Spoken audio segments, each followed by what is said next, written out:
Bonjour tout le monde. Dans le cadre de la 50e anniversaire de la finale des Jeux du Québec, nous aimerions en savoir plus sur cette envergure et cette expérience incroyable. C'est pour ça qu'on a fait venir M. Serge Chouinard pour nous parler de comment il a vécu son expérience et de la manière dont lui a vécu et apprécié cela.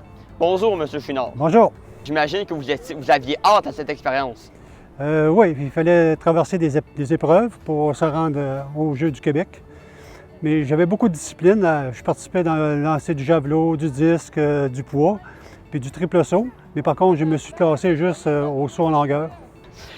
Comment vous vous sentez en tant que premier athlète à avoir soulevé la flamme pour la finale des Jeux du Québec? Parce que c'est quand même quelque chose, là, c'est la 50e anniversaire là, cette année. Oui, c'est ça. Quand j'ai été choisi pour allumer la flamme à Rivière-du-Loup, ils prenaient c'était soit de Benjamin ou cadet, mais par contre, c'est moi qui étais dans le premier dans le cadet.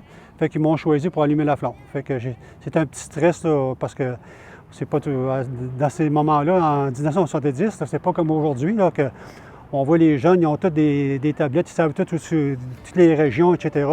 Tandis que nous autres, en 70, là, la seule affaire qu'on avait, c'est des petites TV en noir et blanc, puis on pouvait suivre un peu les nouvelles, etc. Là, il y a beaucoup de monde qui arrivait de l'extérieur qu'on ne connaissait pas. Je me souviens, il y avait tellement de monde ici à Rivière-du-Loup, dans le coin ici, il y avait des tentes, il y avait tellement de circulation. Quand j'ai allumé la flamme, quand j'ai commencé à faire mon tour de piste pour allumer la flamme, c'était beau. Mais par contre, quand j'ai été rendu à peu près le milieu de la piste, il a commencé à tomber tout un orage. Puis ça tombait, puis il ventait, puis c'était vraiment pas beau. Fait que j'ai allumé la flamme après ça, mais tout le monde, les spectateurs étaient tous mouillés, c'était le déluge.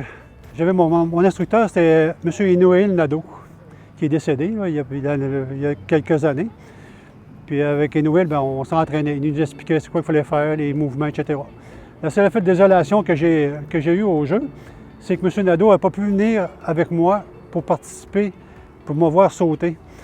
Puis dans mes sauts, j'ai mordu 3 fois la planche pour sauter. Puis c'est ça. J'aurais aimé ça qu'il soit là pour me dire un petit peu « tasse-toi, recule, avance », mais ici, tous les professeurs, ils étaient tous impliqués dans toutes les disciplines, fait qu'il n'y avait pas trop le temps de venir me voir.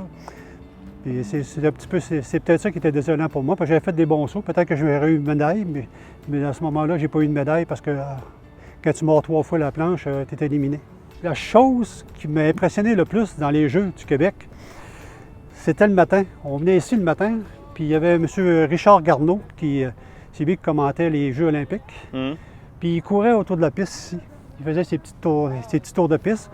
Puis là, on embarquait sur la piste pour courir pas loin de lui pour le voir, parce que c'était impressionnant. À ce moment-là, on connaissait ça, M. Richard Garneau, c'était le commentateur olympique, puis c'était quelque chose. Puis là, il courait, puis je me souviens, c'était un grand bonhomme, puis il était impressionnant à voir. Il avait l'allure fière, puis il courait la tête droite, puis on courait avec lui, puis c'était pas le temps de se barrer les pieds pour tomber à terre. Fait qu'on courait, on était peut-être 5-6 qui couraient pas loin de lui, là, puis il nous parlait de santé, il nous disait des petits mots, puis c'était impressionnant.